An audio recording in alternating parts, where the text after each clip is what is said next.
हाय अस्सलाम वालेकुम everyone, this is Hamza नूर। और आज हम एएस लेवल अकाउंटिंग के एक और क्वेश्चन के साथ हाजिर हुए हैं। नवंबर 2012 पेपर 2 वेरिएंट 1 क्वेश्चन नंबर 3।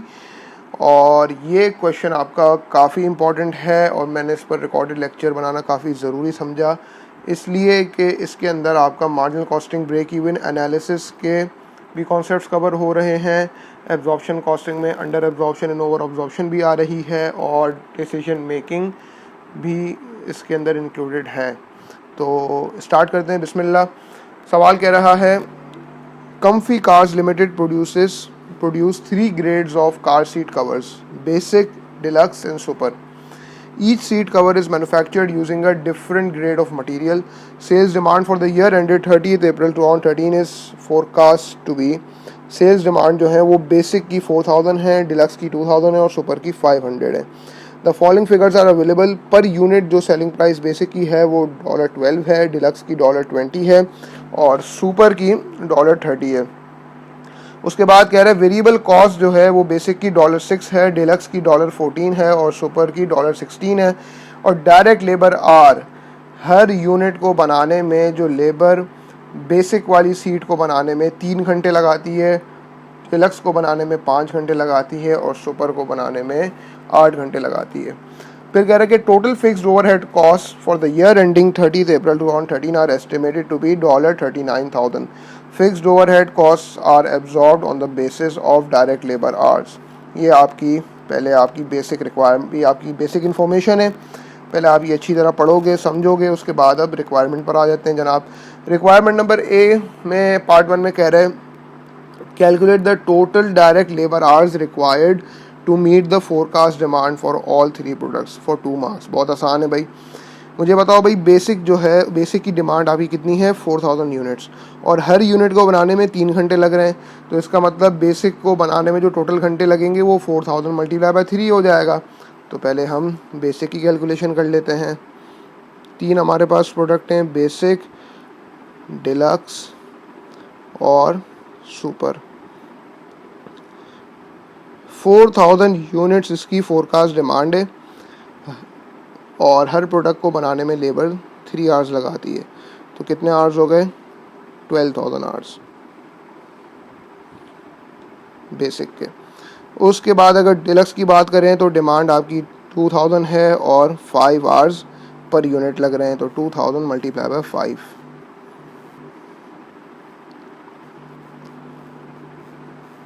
ये हो गया 10,000 आवर्स। और उसके बाद आपके पास जो है वो सुपर में डिमांड आपकी 500 यूनिट्स है और पर यूनिट जो है वो 8 आवर्स लग रहे हैं। तो 500 मल्टीप्लाइड बाय 8, ठीक है। तो ये हो गए 4000 आवर्स। टोटल कितने आवर्स हो गए भाई? ऐड कर लो, 22 और 4 26, 26,000 आवर्स जो हैं वो टोटल जो है आपकी लेबर काम करती है तीनों प्रोडक्ट्स को बनाने में। 2 मार्क्स की रिक्वायरमेंट थी। पार्ट 2 में क्या कह रहे हैं, calculate the estimated fixed overhead recovery rate. यार ये बताओ कि टोटल फिक्स्ड ओवरहेड्स कितने हैं? $39,000।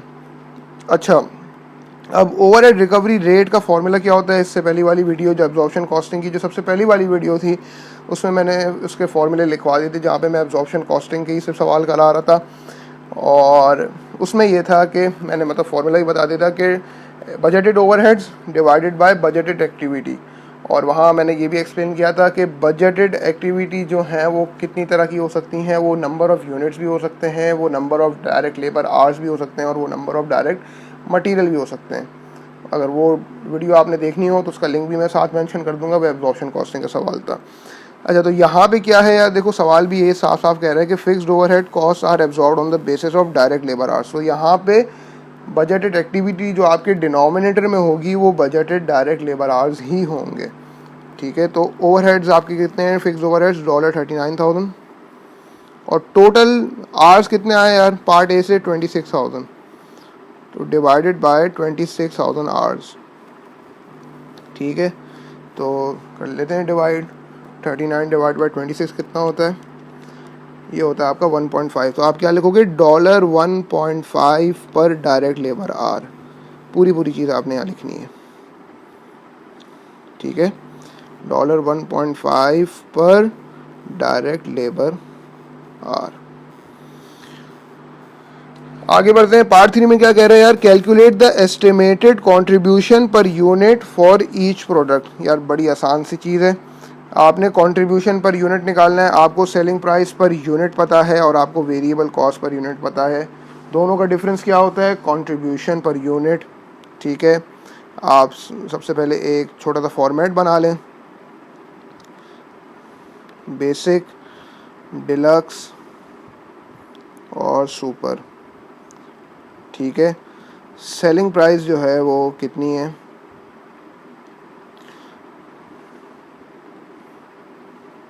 अच्छा पेपर में आप लोगों ने शॉर्ट फॉर्म्स यूज़ नहीं करनी, बराए मेहरबानी आप जो है वो फुल फॉर्म्स ही लिखेंगे।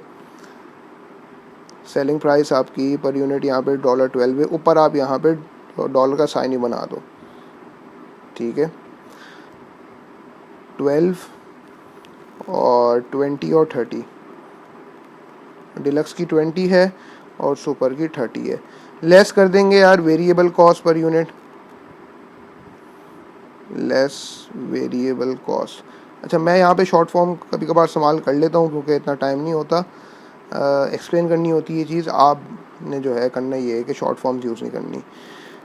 वेरिएबल कॉस्ट आपकी $6 है, 14 है और 16 है, 6, 14 और 16 निकाल लो, डिफरेंस आसान है। ठीक है, तो कंट्रीब्यूशन पर यूनिट क्या आ गया, कंट्रीब्यूशन पर यूनिट आपका 12 माइनस 6 $6 हो गया और 20 माइनस 14 भी 6 हो गया और 30 माइनस 16 आपका 14 हो गया। तो ये आपकी शुरू की 3 रिक्वायरमेंट्स बड़े आराम से सॉल्व हो गई।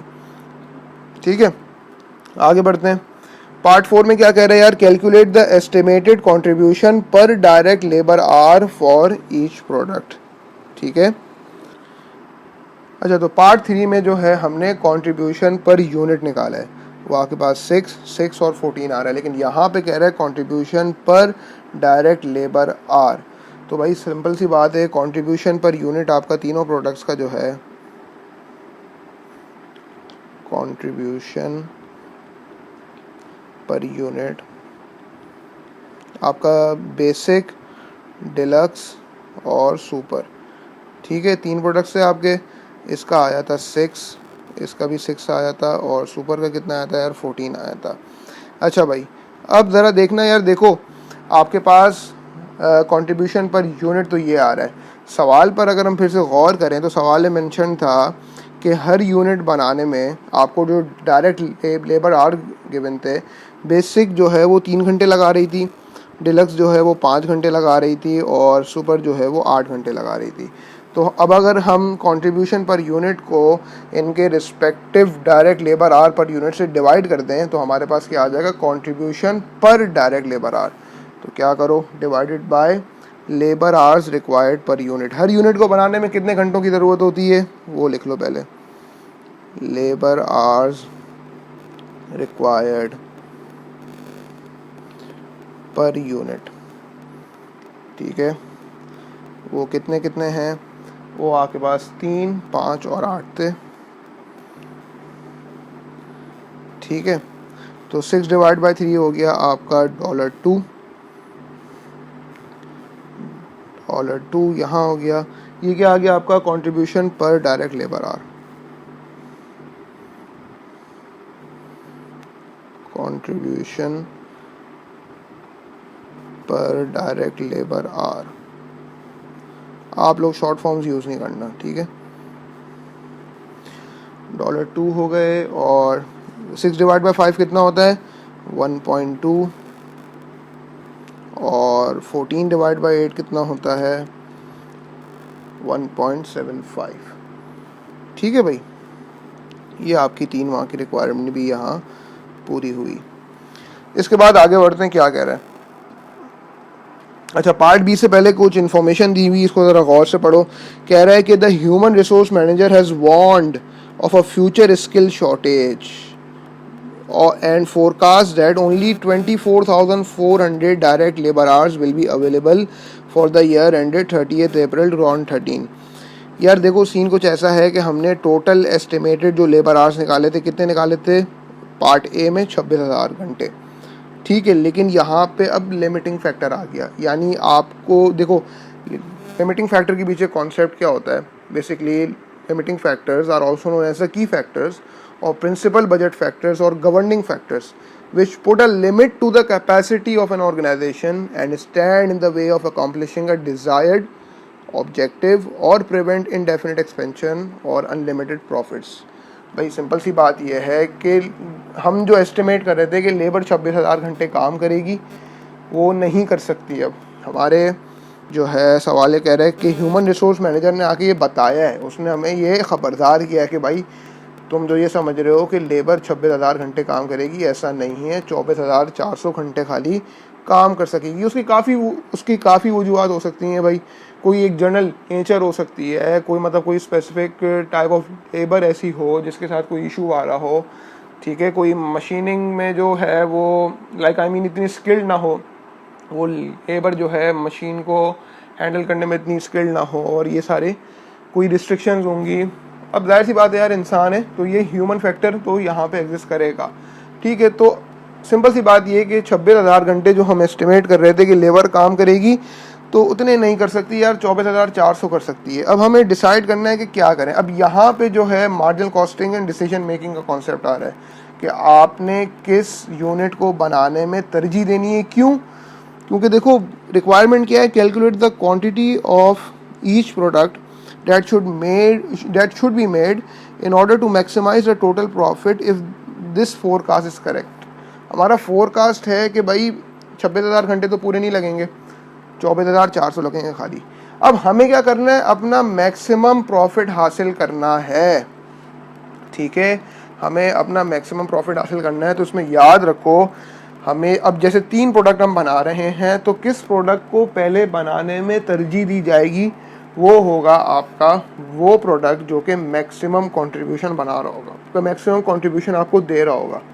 जिस प्रोडक्ट का सबसे हाईएस्ट कंट्रीब्यूशन होगा वो सबसे पहले बनाएंगे, और जिस प्रोडक्ट का सबसे लोवेस्ट कंट्रीब्यूशन होगा वो सबसे आखिर में बनाएंगे। अब इसकी तरह जो थ्योरी कॉन्सेप्ट वो मैं ज़रा आपको थोड़ी सी एक्सप्लेन करूँ, आप पहले कॉन्सेप्ट को समझो इससे पहले कि मैं ये आपको सॉल्व करके दिखाऊँ। In order to maximise profits it is necessary to select the most profitable products and concentrate on the production and sale of those products.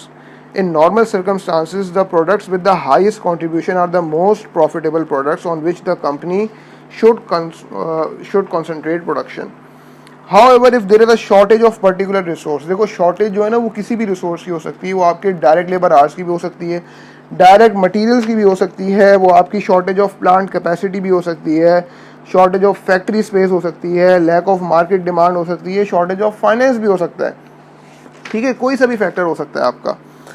तो कहने का मकसद ये है कि however if there is a shortage of a particular resource known as limiting factor, a company normally cannot produce as many products as it estimates। जितना मतलब company बनाना चाह रही होती है उतने प्रोडक्ट नहीं बना पाती है। तो ऐसे केस में हम क्या करेंगे कि business should try to have the optimum use of that resource, ठीक है, एंड और optimum use of resource to the maximum extent to maximise the profits. तो अब ये होता किस तरह है, this is done so by identifying an optimum production mix of products which is based on contribution per unit of a product.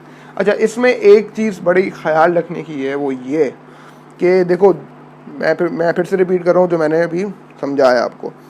This is done so by identifying an optimum production mix of products which is based on contribution per unit of product in relation to limiting factor used in the production of that product। भाई contribution per unit तो निकाल लिया था मैंने पहले, इसने हमसे इससे पहले की जो रिक्वायरमेंट पार्ट 4 की जो ये वाली रिक्वायरमेंट है, इसने हमसे यहाँ पे कंट्रीब्यूशन पर डायरेक्ट लेबर आर भी निकलवाया, और आगे ही कह दिया कि डायरेक्ट लेबर आर की शॉर्टेज है। बात समझ आ रही है? तो जो लिमिटिंग फैक्टर है, जो फैक्टर आपका लिमिट हो रहा है, जिसकी शॉर्टेज हो रही है, उससे रिलेट करके आपने कंट्रीब्यूशन निकालना है। तो इससे पहले की रिक्वायरमेंट जो पार्ट 3 की थी उस पर अगर आप गौर करो तो कंट्रीब्यूशन पर यूनिट जो है वो बी और डी का जो है वो 6 आ रहा था और सुपर का 14 आ रहा था। ठीक है, अब लिमिटिंग फैक्टर क्या है? लिमिटिंग फैक्टर आपका डायरेक्ट लेबर आर है। तो अब शॉर्टेज हो रही है डायरेक्ट लेबर आर की, तो इसने पार्ट 4 में हमसे पहले ही कंट्रीब्यूशन पर डायरेक्ट लेबर आर निकाल दिया। अब सबसे पहला काम हमने क्या करना होता है यार, यहाँ पे रैंकिंग करनी होती है। Product with the highest contribution per that particular limiting factor, and in this case the limiting factor is direct labour hours. तो जिसका मैक्सिमम कंट्रीब्यूशन पर डायरेक्ट लेबर आर होगा उस प्रोडक्ट को तरजीह दी जाएगी, उस प्रोडक्ट को सबसे पहले बनाया जाएगा। तो $2 हमारा जो है, बी जो हमारा प्रोडक्ट था, बी क्या था? बेसिक जो हमारा प्रोडक्ट है उसका मैक्सिमम उसका जो कंट्रीब्यूशन है वो मैक्सिमम है हमारे पास। तो पहली प्रायोरिटी दी जाएगी बेसिक को, दूसरी प्रायोरिटी दी जाएगी सुपर को, और तीसरी प्रायोरिटी यानी सबसे आखिर में हम बनाएंगे डिलक्स। इतनी बात समझ आती है? रैंकिंग कर ली। अब हमसे क्या कह रहा है? अब हमसे सवाल कह रहा है calculate the quantity of each product that should be made in order to maximise total profit if this forecast is correct. ठीक है, अब सबसे पहली बात तो ये है कि भाई आपके पास जो टोटल आवर्स आपके पास जो अवेलेबल हैं वो 24,400 है। इसको एक पर्टिकुलर फॉर्मेट में कर दें, टोटल आवर्स अवेलेबल। अच्छा, कॉस्टिंग की वैसे एक अच्छी बात ये है कि देखो, अच्छी बात क्या बोलूँ मैं, इसको एक आसान बात बोलूँ कि इसमें कोई पर्टिकुलर फॉर्मेट नहीं होता, क्योंकि कॉस्टिंग क्या होता है यार, हम अपने इंटरनल पर्पस के लिए करते हैं। ठीक है, इसमें आप ये नहीं बोल सकते यार इसको अगर तुमने इस पर्टिकुलर फॉर्मेट में सवाल सॉल्व नहीं करा तो आईएएस जो है उसको अच्छा नहीं लगेगा, या फिर आईएएस बोलेगा यार ये कैसे कर लिया। तो आईएएस को बोलेंगे भाई एक्सटर्नल रिपोर्टिंग में आपकी बात मानते हैं हम, लेकिन यहाँ पे हम अपने घर की कहानी कर रहे हैं, अपने घर के अंदरूनी मामला सॉल्व कर रहे हैं, तो आपको बीच में बोलने की इजाज़त नहीं है। तो हम जो है अपने इंटरनल मैटर्स के लिए जो है वो बेसिकली कॉस्टिंग करते हैं। तो उसमें कोई पर्टिकुलर फॉर्मेट रिक्वायर्ड नहीं होता, लेकिन अच्छा है कि अगर आप एक फॉर्मेट आपको उसकी प्रैक्टिस कर लो, आसानी रहेगी आपके लिए। ठीक है, आपका टाइम काफ़ी सेव हो सकता है। तो टोटल आवर्स अवेलेबल जो हैं वो कितने यार, हमारे प्रोडक्शन मैनेजर ने आके हमें ख़बरदार किया, वार्निंग दी कि 24,400 आवर्स हैं खाली। ये तुम सोच रहे हो ना 26,000 घंटे काम करेगी, ना ना बाबा ऐसा नहीं है। ठीक है, टोटल आवर्स अवेलेबल हैं 24,400। मुझे बताओ बेसिक की जो अगर हम बात करें, बेसिक वाला जो प्रोडक्ट है वो हमें मैक्सिमम कंट्रीब्यूशन दे रहा है। ठीक है, बेसिक के जो हमने एस्टिमेटेड डिमांड थी हमारी कितनी थी? 4,000 यूनिट्स, ऐसा ही है। और पर यूनिट जो डायरेक्ट लेबर आवर लग रही थी वो लग रही थी 3 घंटे। तो 4,000 मल्टीप्लाई बाय 3 कितना आया था हमारे पास? 12,000। तो बेसिक के तो पूरे घंटे लगेंगे, कोई मसला ही नहीं है। बेसिक के हमारे पास 4,000 मल्टीप्लाई बाय 3 कितना हो गया? 12,000। ये निकाल दो। अब कितने घंटे अवेलेबल हैं भाई? 24,400 में से आपने 12,000 निकाल दिए। 12,400 घंटे अवेलेबल हैं अब आपके पास। अब आपने देखना है कि किस प्रोडक्ट को बनाएं। यार ऑब्वियसली बात है कि बेसिक के बाद जो सुपर का प्रोडक्ट था वो $1.75 कंट्रीब्यूशन पर डायरेक्ट लेबर आवर आपको मिल जाए उससे, तो उसको आप दूसरे नंबर पे बनाओगे। सुपर की अगर हम बात करें तो डिमांड कितनी थी मार्केट के हिसाब से हमारी, जो हमने फोरकास्ट की हुई थी डिमांड 500 यूनिट्स, और लेबर जो है हर यूनिट बनाने में 8 घंटे लगा रही थी। तो 500 मल्टीप्लाई बाय 8। अब देखो अवेलेबल आवर्स अब कितने? 12,400। तो सुपर कितने घंटे काम कर रही है यार? 500 मल्टीप्लाई बाय 8, ये कितना आ गया यार? ये 4,000 आ गया। तो 12,400 माइनस 4,000 करेंगे तो कितने आ जाएंगे जनाब? 8,400। अब यही घंटे अवेलेबल हैं आपका तीसरा प्रोडक्ट बनाने के लिए, और नहीं है। हम वैसे ओरिजिनली एक्सपेक्ट क्या कर रहे थे कि यार ये जो तीसरा प्रोडक्ट जो हमारा डिलक्स है, ये जो बीच वाला प्रोडक्ट है जो कि मिनिमम कंट्रीब्यूशन दे रहा है आपको, कम से कम कंट्रीब्यूशन पर डायरेक्ट लेबर आवर दे रहा है, ये ओरिजिनली कितने घंटे काम करना चाहिए था? 2,000 मल्टीप्लाई बाय 5, यानी कि 10,000 घंटे काम करना चाहिए था। ऐसा ही है, लेकिन यार लिमिटिंग फैक्टर की वजह से, shortage of direct labour hours की वजह से ये इतने घंटे काम नहीं कर पा रहा। ये सिर्फ कितने घंटे काम करेगा? 8,400। तो अब हम क्या करेंगे कि भाई सीन कुछ ऐसा है कि देखो एक यूनिट बनाने में तो 5 घंटे तो लगते ही लगते हैं। अब हमें ये देखना है कि यार ये अब 2000 यूनिट्स हम जो एक्सपेक्ट कर रहे थे कि बनेंगे, ये नहीं बन पाएंगे। अब जाहिर सी बात है, जो हम एस्टिमेट कर रहे थे वो नहीं हो सकता, क्योंकि shortage of direct labour hours है। तो अब हमें देखना है कि हम डिलक्स के कितने यूनिट बना सकते हैं, सवाल ये है। ठीक है, अगर मैं वो अननोन रख दूं x और उसको मल्टीप्लाई बाय 5 कर दूं, क्योंकि देखो हर यूनिट को बनाने में 5 घंटे लग रहे हैं। मैं प्रोडक्ट डी की बात कर रहा हूँ, डिलक्स। ठीक है, तो हमारे पास x कितना आ जाएगा यार, 5x is equal to 8400। This means 8400 divide by 5, 1680 units. तो ये x को मैंने फिर से ज़रा हटा दिया और यहाँ मैंने लिख दिया 1680 यूनिट्स। तो पता चला कि डिलक्स के जो हम एक्सपेक्ट कर रहे थे कि 2000 यूनिट्स हम बनाएंगे, हम नहीं बना सकते, हम 1680 बना सकते हैं। क्यों? क्योंकि डायरेक्ट लेबर आवर की शॉर्टेज है, लेकिन लिमिटिंग फैक्टर अप्लाई हो गया। ठीक है, तो अब हमारे पास जो है वो बेसिक के, देखो सवाल ये कह रहा था कि calculate the quantity of each product. तीनों प्रोडक्ट के हमने क्वांटिटी निकाल ली कि हर प्रोडक्ट हमारा कितने कितने यूनिट्स बनेंगे। तो बेसिक तो पूरे पूरे बनेंगे, सुपर भी पूरे पूरे बनेंगे, और डिलक्स के जो है वो 1680 बनेंगे। तो पता क्या चला यार, जब लिमिटिंग फैक्टर का ऐसा कोई सवाल आएगा, ऐसी कोई रिक्वायरमेंट आएगी, तो सबसे पहला काम क्या करना है यार, सबसे पहले तो आपने डिटरमाइन करना है कि कंट्रीब्यूशन पर यूनिट कितना है। ठीक है, और फिर आपने देखना है कि आपने उसको रिलेट करना है लिमिटिंग फैक्टर से। ठीक है, contribution per unit of product in relation to the limiting factor. इस केस में हम क्या कर रहे हैं कि कंट्रीब्यूशन पर डायरेक्ट लेबर आवर हमने निकाला, और इस सवाल में तो स्पेसिफिकली ये था कि रिक्वायरमेंट आपसे पहले ही निकलवा ली थी उसने, कंट्रीब्यूशन पर डायरेक्ट लेबर आवर निकलवा लिया था।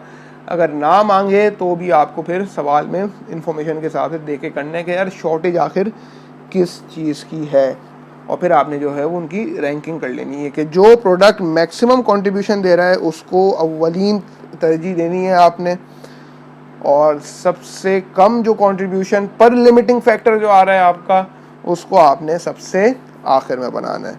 आई थिंक ये थोड़ी सी लंबी हो गई इस मामले में, मैंने चाहा कि यार ये चीज़ बड़ी क्लियर कर दूं, क्योंकि मैंने बेसिकली लिमिटिंग फैक्टर पे अभी कोई वीडियो मैंने कोई अपलोड की नहीं है। तो मैंने कहा ये एक सवाल जब करा रहा हूँ तो इसमें मैं जितनी अच्छी डिटेल समझा सकूँ मैं समझा दूँ। बाकी थ्योरी वगैरह जो इसकी पढ़ना चाहो वो आपके जो स्टडी टेक्स्ट होंगे, नोट्स होंगे, बुक्स होंगी, आप वो वहाँ से पढ़ सकते हो।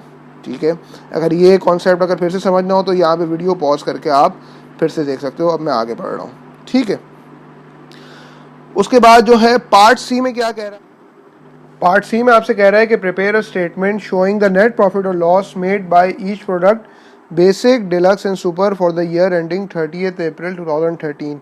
यार जब हमारे प्रोडक्शन मैनेजर ने हमें वार्निंग दी कि सर आप जो एस्टिमेट कर रहे थे कि डायरेक्ट लेबर आवर्स जो हैं वो 26,000 घंटे काम करेंगे, अब फोरकास्ट ऐसा है, मतलब फोरकास्ट क्या होता है यार, मतलब लाइकलीहुड, मतलब एक्सपेक्टेड यही किया जा रहा है कि लेबर 26,000 घंटे काम नहीं करेगी, 24,400 करेगी।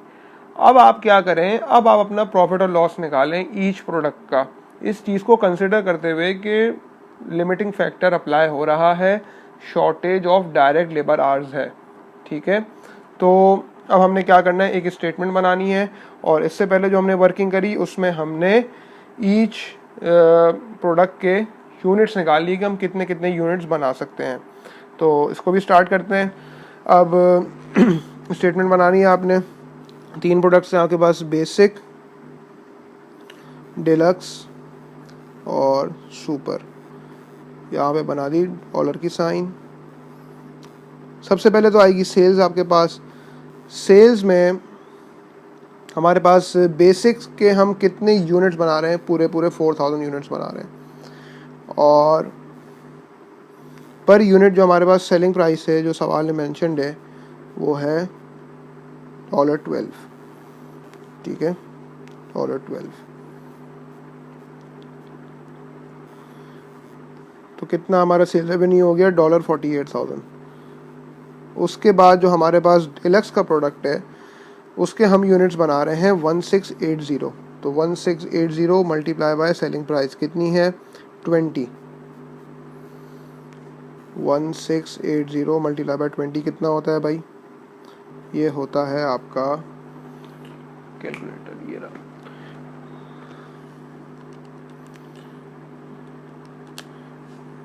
33,600। ठीक है। और उसके बाद जो है हमारे पास जो सुपर का प्रोडक्ट है उसके टोटल 500 यूनिट्स ही बन रहे हैं जैसे हमने एस्टिमेट किए थे पहले, बिल्कुल शुरू में वार्निंग से पहले। और उसमें हमारे पास सेलिंग प्राइस कितनी है 30। तो 500 मल्टीप्लाई बाय 30 आपके पास ये आपका 15,000 हो गया। ये तो आपका निकल गया सेल्स रेवेन्यू। अब आप इसमें से सब्ट्रैक्ट करनी है आपने variable cost less variable cost. ठीक है। अब भाई जितने यूनिट्स बनाओगे उतनी ही आपकी वेरिएबल कॉस्ट भी लगेंगी। 4000 आप बना रहे हो यूनिट्स प्रोडक्ट बी के, प्रोडक्ट बेसिक के। 4000 मल्टीप्लाइड बाय, यार पर यूनिट वेरिएबल कॉस्ट कितनी है बी की बेसिक की $6। ठीक है। ये ज़रा मैं इसको सारा सफाई कर दूं यहाँ पे ताकि हर चीज़ क्लियर दिखे आपको। ठीक है। बी की हमारे पास बेसिक प्रोडक्ट की जो वेरिएबल कॉस्ट है पर यूनिट $6 है, डी की 14 है और उसकी 16 है। ठीक है, इसको याद कर लेते हैं। 4000 मल्टीप्लाई बाय, सॉरी इरेजर खुला हुआ है, 4000 मल्टीप्लाई बाय 6, ये हो गया आपका $24,000। 14 और 16 था ना, डिलक्स की 14 है और सुपर की 16 है। अच्छा, डिलक्स के हमारे नंबर ऑफ़ यूनिट्स कितने हैं 1680 और इसके हैं 500। ज़रा कैलकुलेशन करेंगे जल्दी से। 1680 मल्टीप्लाई बाय 14 ये हो गए 23,520। ठीक है। और 500 मल्टीप्लाई बाय 16 8,000 होता है बिल्कुल।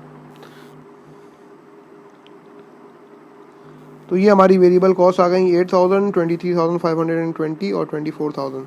तो हमारा टोटल कंट्रीब्यूशन क्या आ जाएगा यार, ये ज़रा मैं वर्किंग को यहाँ से रिमूव करूँ क्योंकि स्पेस नहीं है मेरे पास। मैं आप लोग अपने पेन से जब लिखोगे तो बड़ी अच्छे तरीके से आप स्पेस मैनेज कर लोगे। ठीक है। मैं बेसिकली वैसे स्टाइलस यूज़ नहीं करता, उंगली से लिखता हूँ सब। ठीक है। तो आपके पास टोटल कंट्रीब्यूशन क्या आ गया जनाब,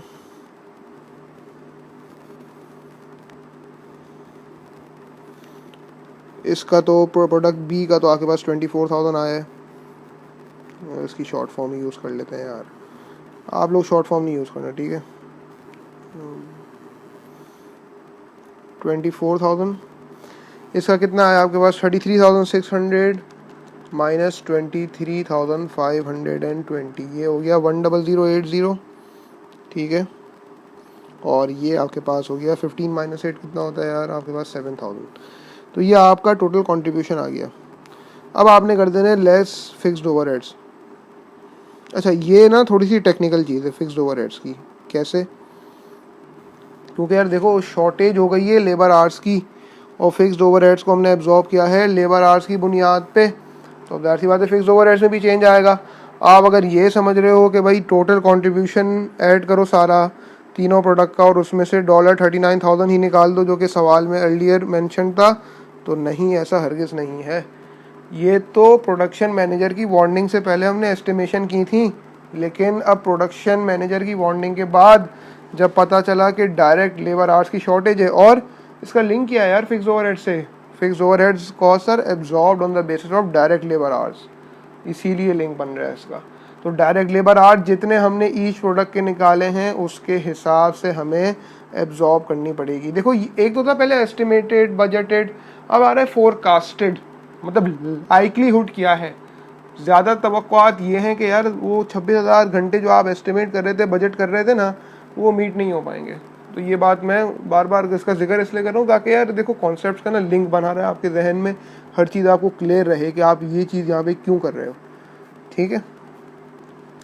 तो फिक्स ओवरहेड्स जो है देखो, आप हमने पहले ये डिसाइड कर लिया कि हमारे पास प्रोडक्ट बी जो है, प्रोडक्ट बेसिक है, इसके हमारे पास 12,400 आवर्स लगेंगे, ठीक है। 12,400 आवर्स लगेंगे, तो आप 12,400 मल्टीप्लाई बाय क्या करोगे, जो आपने फिक्स ओवरहेड पर डायरेक्ट लेबर आवर एब्जॉर्ब करा था। पीछे आओ ज़रा वर्किंग में, हमारी रिक्वायरमेंट में हमने $1.5 पर डायरेक्ट लेबर आवर निकाल लिया था। तो सिंपली क्या करोगे, यहाँ पे कितने आवर्स हैं बी के, 12,000 मल्टीप्लाई पे 1.5 कितना होता है, 18,000, ठीक है। तो फिक्स ओवरहेड्स जो कि आपके प्रोडक्ट बी ने एब्जॉर्ब किए हैं वो आपके 18,000 आ गए। प्रोडक्ट डी की अगर बात कर ली जाए, प्रोडक्ट डिलक्स की अगर हम बात कर लें तो 8,400 घंटे लगेंगे, पूरे 10,000 घंटे नहीं लगेंगे। तो 8,400 multiply by 1.5, how much is that, this is 12,600, ठीक है भाई। और उसके बाद जो हमारा प्रोडक्ट सुपर था उसके हमारे 4,000 आवर्स वही थे जो हमने एस्टिमेट किए हुए थे। तो 4,000 मल्टीप्लाई बाय 1.5, दिस इज 6,000। अब आपके पास ईच प्रोडक्ट का प्रॉफिट या लॉस आ जाएगा। देखते हैं किसका प्रॉफिट है किसका लॉस है। प्रोडक्ट सुपर का तो 1,000 का प्रॉफिट आ गया, और प्रोडक्ट डिलक्स में लॉस आ रहा है कितने का, 1,00,80 माइनस 12,600, 2,520 का लॉस आ गया, ठीक है। और यहाँ पे 24 माइनस 18 कितना होता है, 6,000 का प्रोडक्ट बेसिक में प्रॉफिट हो गया। तो प्रॉफिट और लॉस फॉर द ईयर, ठीक है जनाब। ये आपकी 7 मार्क की रिक्वायरमेंट हमने बड़े आराम से सॉल्व कर ली, ठीक है भाई। उसके बाद अगले पार्ट की तरफ मूव करते हैं। अगले पार्ट में क्या कह रहा है जनाब, अगले पार्ट में कह रहे हैं using the estimated fixed overhead recovery rate calculated in A part 2 clearly show any fixed overhead over under absorbed. अब ओवर एंड अंडर एब्जॉर्प्शन का जो कॉन्सेप्ट है वो डिटेल में मैंने एब्जॉर्प्शन कॉस्टिंग वाली वीडियो में जो न्यू स्टेट लिमिटेड का सवाल जिसमें कराया था वहाँ पे मैंने पूरी चीज़ें एक्सप्लेन कर दी थी, फॉर्मूला भी समझा दिया था। यहाँ पे बस मैं एक क्विक वर्किंग करूँगा, चाहो तो आप वो वाली वीडियो यहाँ पे पॉज करके वो वाली वीडियो देख सकते हो, मैं लिंक में मेंशन कर दूँगा, ठीक है। तो फिक्स ओवरहेड का ओवर एंड अंडर एब्जॉर्ब निकालना है। जाहिर सी बात है यार, देखो फिक्स ओवरहेड को आपने एब्जॉर्ब किया था डायरेक्ट लेबर आवर्स की बुनियाद पे, और ओरिजिनली जो आप एस्टिमेट कर रहे थे कि भाई $39,000 की फिक्स ओवरहेड्स लगेंगे, और आपको ये लग रहा था कि 26,000 घंटे लेबर काम करेगी। तो आपने 39,000 डिवाइड बाई 26,000 करके आपने जो पर डायरेक्ट लेबर जो फिक्स ओवरहेड रेट निकाला था, वो ओवरहेड रिकवरी रेट निकाला था, वो $1.5 निकाला था, ठीक है। अब ओवरहेड एब्जॉर्प्शन, अंडर एब्जॉर्प्शन या ओवर एब्जॉर्प्शन किस तरह निकलती है भाई, देखो उसका फॉर्मूला क्या होता है, actual overhead incurred minus amount absorbed. अच्छा, लेकिन यहाँ पे क्या हो रहा है, देखो अभी कोई एक्चुअली कोई चीज़ इनकर्ड नहीं हुई है सवाल की ना, मैं ज़रा आपको थोड़ा सा फ़र्क समझा रहा हूँ। वैसे फॉर्मूला जो है ओवर एंड अंडर एब्जॉर्प्शन का, actual overhead incurred minus amount absorbed, ये तो मैंने आपको पहले समझा चुका हूँ उस वाली वीडियो में, ठीक है। लेकिन अगर आप सवाल की तरफ वर्डिंग पर गौर करो, यहाँ पे ज़रा आपका 1-2 मिनट में एक्स्ट्रा लूँगा यहाँ पे, ज़रा ये चीज़ फिर से ज़रा कॉन्सेप्ट क्लियर करने में। हो क्या रहा है, अगर आप इस फिर से इस सेंटेंस पे गौर करो ना, जो इन्फॉर्मेशन गिवन है कि human resource manager has warned of future skill shortage and forecast likelihood. Forecast से मुराद किया लाइकलीहुड। यार एक तो होता है बजटेड, आप बोल रहे हो यार कल आजकल हमारे यहाँ मौसम बड़ा अच्छा चल रहा है, बारिशें होंगी, आपने बोला यार 15 दिनों में बारिशें होंगी, आपका दिल भी ये कहता है यार बारिशें होती रहें, लेकिन इतनी ना हो जितनी आजकल हो रही हैं, क्योंकि हमारे शहर के हालात ऐसे हैं। लेकिन यार फोरकास्ट क्या होता है, जो महकमा मौसमियात बताती है यार भाई अगले हफ्ते के इन दिनों में जो है वो बारिश एक्सपेक्टेड है, तो पहले से तैयारियां करके रखो, ये होता है फोरकास्ट। बजटेड और फोरकास्ट का समझ आया। और एक्चुअल क्या होता है, जो अल्लाह को मंजूर है, अल्लाह को जो मंजूर। फोरकास्ट ये बता रहा था कि यार लाइकलीहुड है, it is most likely, it is more likely कि इन दिनों में बारिशें होंगी। लेकिन एक्चुअली हुआ कि जो अल्लाह को मंजूर उस दिन बारिश हो ना हो वो अल्लाह बेहतर जानता है। तो समझ के आ रहे हो मेरी बात, इसका मकसद ये हुआ कि अभी जो है ये ओवरहेड जो है ना, ये इनकर हुआ नहीं है। ये जो भी आपने यहाँ पे स्टेटमेंट बनाई है, ये अभी ओवरहेड इनकर नहीं हुआ। ये जो फिक्स ओवरहेड आपने 3 निकाले, 18,000, 12,600 और 6,000, ये अभी इनकर नहीं हुए। और पहले जो इन्फॉर्मेशन गिवन थी वो भी आपकी बजटेड ही थी, ठीक है। तो ये मैं बताना चाह रहा हूँ कि जो फॉर्मूला जो ओवरहेड एक्चुअल ओवरहेड इनकर्ड है, मतलब लेंगे उसी तरह, सॉल्व उसी तरह करेंगे, लेकिन ज़रा वर्डिंग की वजह से कहीं कंफ्यूज ना हो जाओ, ये समझाना चाह रहा हूँ। अभी इनकर कुछ भी नहीं हुआ, ये फोरकास्ट है, फोरकास्ट है after the production manager has warned us regarding that particular limiting factor. ठीक है, तो बड़े सुकून से, बड़ी तसल्ली से ये चीज़ समझाने की ज़रूरत है, इसलिए मैंने आपको थोड़ा यहाँ पे समझाया। आई होप आपको बात समझ आ गई होगी। ठीक है, तो ओवर एंड अंडर एब्जॉर्ब का जो फॉर्मूला होता है actual overhead incurred minus amount absorb. लेकिन यार एक्चुअली आप एस्टिमेट क्या कर रहे थे, ये जो आपने अमाउंट्स निकाली हैं यहाँ पे 18,000, 12,600 और 6,000, ज़रा इनको ऐड तो करो। 18,000, 12,600 और 6,000, यार ये बन रहे हैं 36,600। 36,600 के ये जो है ना, ये आपके फिक्स ओवरहेड एब्जॉर्ब्ड हैं on the basis of how many direct labor hours each product will require after the production manager has warned us। ठीक है, लेकिन आप एक्चुअली आपके दिमाग में था क्या शुरू में, अगर सवाल बनाओ वहाँ पे ये था कि 26,000 घंटे पूरे काम करेंगे। ठीक है, और हमारे पास जो फिक्स ओवरहेड्स थे वो $39,000 थे। ठीक है जनाब, तो एक्चुअली हमारे जहन में ये था कि यार 39,000 ही होंगे एज एक्चुअली एस्टिमेटेड। समझ आ रही बात? तो आपके जो actual overheads as per your estimation जो थे, आपके एस्टिमेटेड जो थे, आपकी एस्टिमेशन के मुताबिक जो एक्चुअली होने चाहिए थे वो $39,000 है। लेकिन अमाउंट एब्जॉर्ब कितनी है यार? अमाउंट एब्जॉर्ब हमारी कुछ और निकली है। क्यों? क्योंकि 26,000 घंटे पूरे नहीं हैं, 24,400 घंटे तक हम महदूद हो गए हैं। और ओवरहेड रिकवरी रेट आपका क्या निकला था? $1.5 पर डायरेक्ट लेबर आवर। तो ये ज़रा निकालो कितना आता है। 39,000 $39,000 माइनस, कैलकुलेटर कहाँ गया यार, ये रहा, 24,400 मल्टीप्लाई बाय 1.5, ये आपका वही आएगा 36,600 जो आपने पीछे जो है वो इंडिविजुअल प्रोडक्ट्स के जो ओवरहेड्स एब्जॉर्ब किए उनका टोटल वही आ रहा था 36,600। तो कितना डिफरेंस आ रहा है? ये आपका 39,000 माइनस 36,600, ये आ गया $24,000। तो सॉरी 2400, क्या हो गया, $2400। ठीक है, $2400 आपका अमाउंट ये अंडर एब्जॉर्ब आया। क्यों? क्योंकि अंडर एब्जॉर्ब कब होता है? जब ये आपका इस फॉर्मूले से आंसर आपका पॉजिटिव आए। तो पॉजिटिव है तो अंडर एब्जॉर्ब्ड है, और नेगेटिव है तो ओवर एब्जॉर्ब्ड है। तो ये अंडर एब्जॉर्प्शन की अमाउंट आ गई।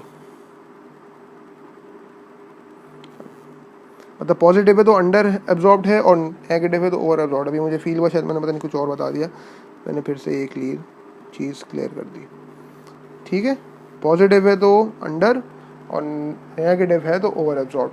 और कॉन्सेप्ट क्या भाई, आप एस्टिमेट कर रहे थे कि यार 39,000 की फिक्स ओवरहेड लगेगी, लेकिन हुआ क्या, फोरकास्ट के हिसाब से ये पता चल रहा है कि यार 36,600 की लगेगी, तो अमाउंट अंडर एब्जॉर्ब्ड हो गई। बात समझ आ रही है? अगले पार्ट की तरफ बढ़ते हैं। उसके बाद अब यहाँ पे जाके ब्रेक इवन एनालिसिस की बात हो रही। देखो अब तक क्या हुआ, डिसीजन मेकिंग भी हो गई, एब्जॉर्प्शन का भी कॉन्सेप्ट्स कवर हो गए, ये सारी चीज़ें पीछे हो गई। अब यहाँ पे आखिरी पार्ट जो है, इसके अंदर आपके पार्ट डी और ई मिला के आपसे 5 मार्क का ये ब्रेक इवन एनालिसिस भी मांग रहा है। इससे पहले कुछ इन्फॉर्मेशन गिवन है, कह रहा है Comfy Cars Limited also produce car roof racks in separate premises. The total forecast fixed cost for the year ending 30th April 2013 amount to $10,000. Each roof rack has the following unit cost। कह रहे हैं कि यार comfy cars जो है ना, originally हम क्या क्या प्रोड्यूस कर रहे थे? ओरिजिनली हम कर रहे थे सीट कवर्स, 3 तरह की सीट कवर्स थी। अब हम क्या कर रहे हैं, कार की छतों का भी कुछ पार्ट बना रहे हैं। Produces car roof racks in separate premises, एक मुख्तलिफ फैक्ट्री, कोई मुख्तलिफ प्रेमिसेस है, वहाँ पे जाके टोटल फोरकास्ट जो fix cost for the year ending है ना, वो अमाउंट टू $10,000 है। ठीक है, each roof rack as the following unit cost. उसमें रॉ मटेरियल जो है ना 40 का लगता है, डायरेक्ट लेबर उसमें पर यूनिट $30 की लगती है, और वेरिएबल ओवरहेड $25 का लगता है। There are no other cost, कोई और खर्चा नहीं है। Each roof rack sales for $100। ठीक है भाई, अब रिक्वायरमेंट क्या है, calculate the estimated break even point in units and in sales revenue. यार सिंपल सी बात है। ब्रेक इवन का जो फॉर्मूला है, अच्छा अब चूँकि मैंने इससे पहले break even and profit volume analysis पे मैंने कोई डिटेल वीडियो अभी तक नहीं बनाई हुई, तो मैं यहाँ पे थोड़ी डिटेल्स और फार्मूलाज जो है वो आपको बताऊँगा साथ साथ। और इसके बाद फिर इंशाल्लाह एक सवाल एक ऐसा भी अपलोड करूँगा इंशाल्लाह कुछ दिनों में, 1-2 दिन में शायद कर दूँ, कि ब्रेक इवन यूनिट्स का एक डिटेल क्वेश्चन जो है उस पर भी हम कुछ उसको भी हम यहाँ पे सॉल्व करेंगे, ठीक है। तो अब यहाँ पे जो है भाई देखो, ब्रेक इवन इन यूनिट्स का फॉर्मूला क्या होता है। अच्छा, उस वीडियो में ना फिर मैं ब्रेक इवन के सारे कॉन्सेप्ट शुरू से लेकर आखिर तक मैं पूरे डिस्कस करूँगा और एक एक फॉर्मूला आपको वहाँ लिखवाऊँगा जो जो एग्जामिनर आपसे पूछ सकता है। ब्रेक इवन यूनिट्स किस तरह निकलते हैं, total fix cost divided by